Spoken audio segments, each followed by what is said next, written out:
After an unholy amount of Crystalline Conflict, it's time for me to sit down and actually turn all those hours into something you can benefit from as well. Otherwise, that time would have simply been spent on enjoying the game without any other intentions, and there's no such thing as a content creator who just plays the game for fun, right? Anyway, if you're looking for tiny and not so tiny but useful tips on how to improve your Crystalline gameplay, this video is for you, so stay tuned. My name is Ivona from momsden.com, and if this is your first time on my channel, subbing is a good idea. I make simple FF14 guides that'll answer some of your questions in no time and give you some quick in-game wins. I also live stream on this channel a lot, so if you're a fan of simple guides, awesome communities, in-game and other highlights, I'll see you around. Before you even start playing, it's good to have an idea of which job you'd like to play and spend a bit of time studying its abilities, either in-game or through any guide that's kind enough to let you know what to do with your buttons.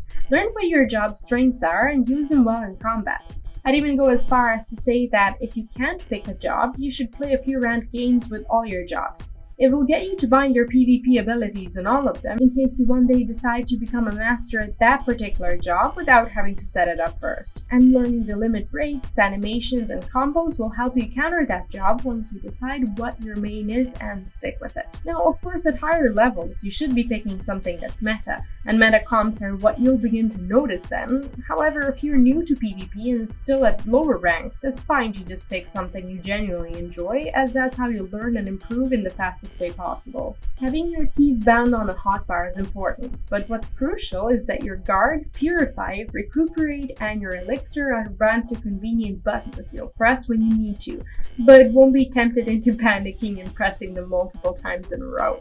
There are actual consequences to this, as you'll actually break your guard if you press any other buttons while it lasts. And please make sure not to have Purify in a place that will get you to panic press it like so many people do when they're not even affected by crowd control effects. If you panic Recuperate at full health, you'll spend the valuable MP that you'll only be needing for Recuperate, so be very careful and only use it when you need to.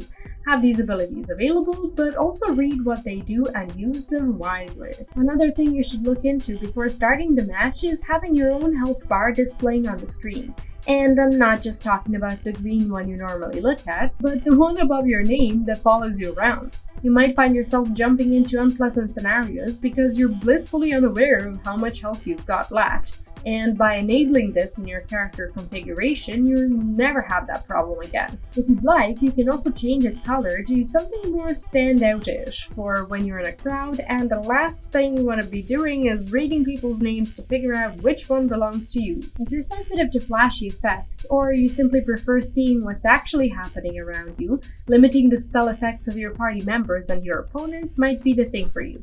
I don't recommend turning them off completely, as they can be important indicators of the match development if you know how to discern between them, but having more clarity on the field might be good both for you and your hardware. Another two settings you should have on when you're in PvP, and mind you, these are new, so you may not even know about them, are automatically locking on your target when initiating attack, as well as facing your target when using an action.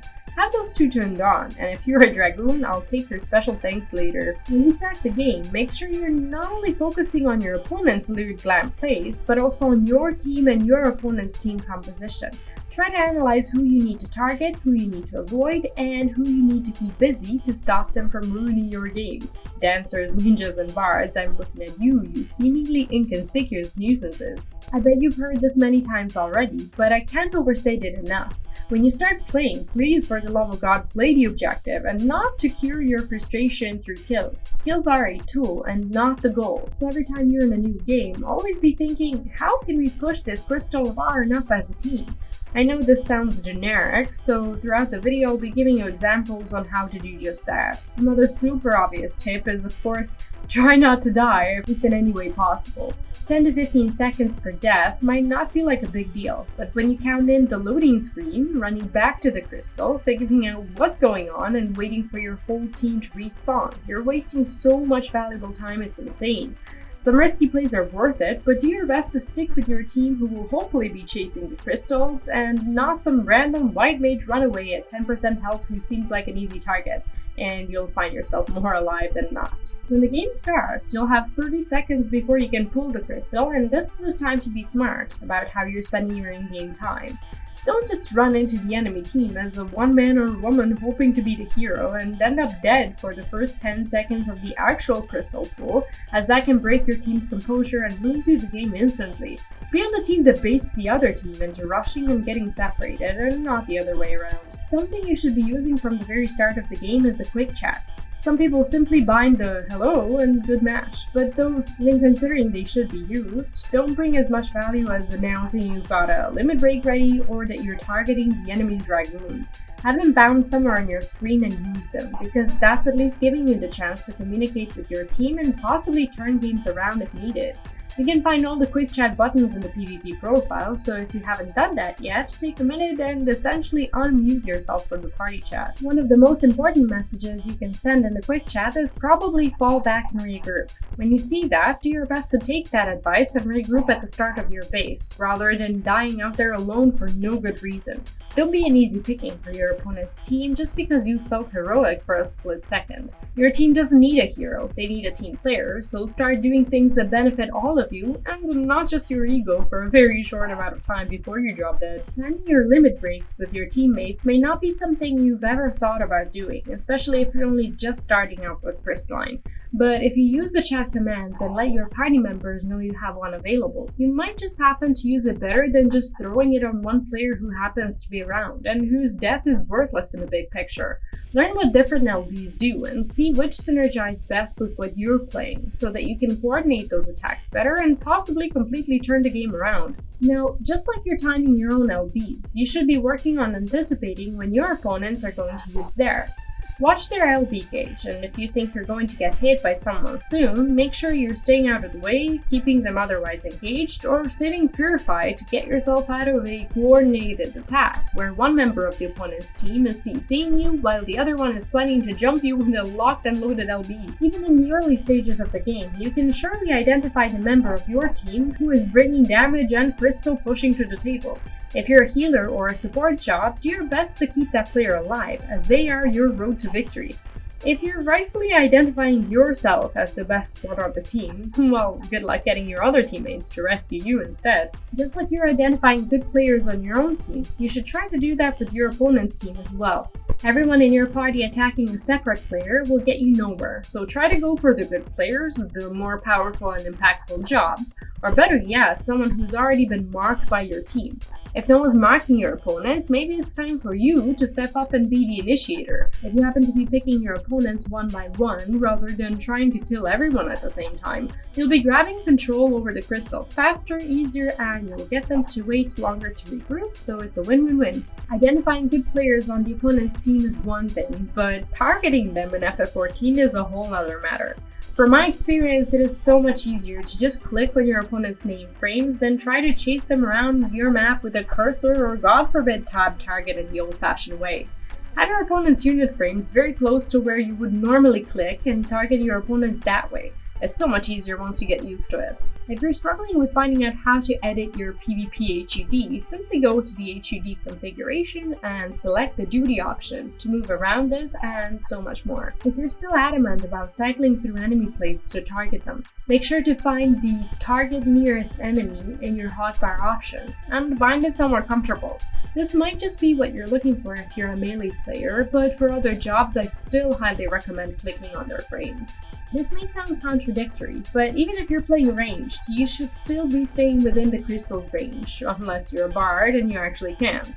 You being far away might feel like it's making you safer somehow, but your team within the crystal is more vulnerable. If a tank dies and you're out of the crystal's range, the opponent's team will easily take over the crystal and start pushing. And if your teammate wants to use the LB that in any way protects you, for example Paladin with the reduced damage, you will simply not benefit from that if you're too far away. Something to think about. Line of sight is a technique that you'll learn how to master over time, but the time to start practicing is now. Whether it's because you want to heal or avoiding incoming damage, learning where on the map to line of sight, for how long, and who to hide from are all very important things to consider. There isn't a simple rule or a recipe except for your mentality. You are not being a coward or a deserter of some sort if you hide for a bit, and all those obstacles and corners are there for a reason, so do your best to take advantage of them. Health potions around the map aren't just something you should be picking up when you're damaged. If you're missing even a bit of HP and you're sensing a low health opponent running towards one, if you have nothing better to do, which I doubt, but let's say you don't, you can pick up that potion before he or she does, and if you're a melee, actually bait them to come within your kill range. Another thing about the maps is their unique abilities. There are special maps with fire and explosions as well as tornadoes that can swoop you and throw you into the air. It is so very important to learn how to counter your map, as that's something you don't want to spend time thinking about during the match. For example, did you know that you can stop yourself from being thrown into the air by a tornado if you use guard, just a couple of seconds before the tornado procs, which will stop you from taking all that fall damage. And those tornadoes are not a surprise, as there's an actual countdown, which you can see more or less clearly depending on how your HUD is set up. You can also use the chocobo feathers that will pop up on the map to counter the tornado, but those you'll have to compete for, as only one person can obtain the feather if you're both standing on it. Maps can also be your friends, with all the jump lifts and spirit zones scattered around. Do your best to befriend your map and learn where those zones are that will take you to where you need to be, and you'll soon feel like you're sneaking behind your opponents to land that killing blow, or, steal the crystal, which is mostly what you're supposed to do. Another thing that can keep you up to speed literally is sprint. Now, sprint works differently in Crystalline, and it's something that you turn on and have for an indefinite amount of time.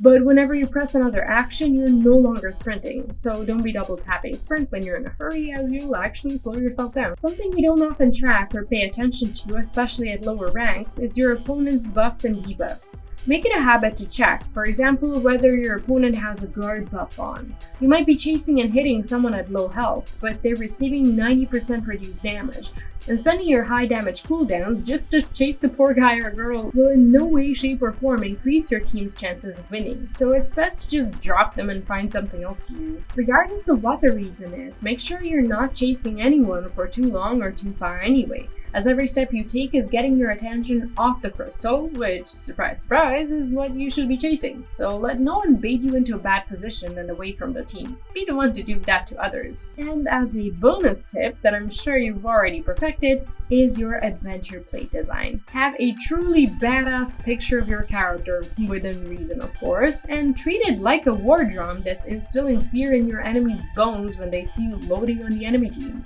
Or, be adorable beyond limits and charm them to death. That works too. And that is it. 25 crystalline tips that will hopefully help you rank up, have fun, or at least optimize your UI so that your PvP experience is more enjoyable. There will be more PvP and other guides coming up. I do 2 videos a day plus the live streams during weekends, so there's always something to look forward to and sub to the channel for. So if you haven't done it already, there's no time like the present.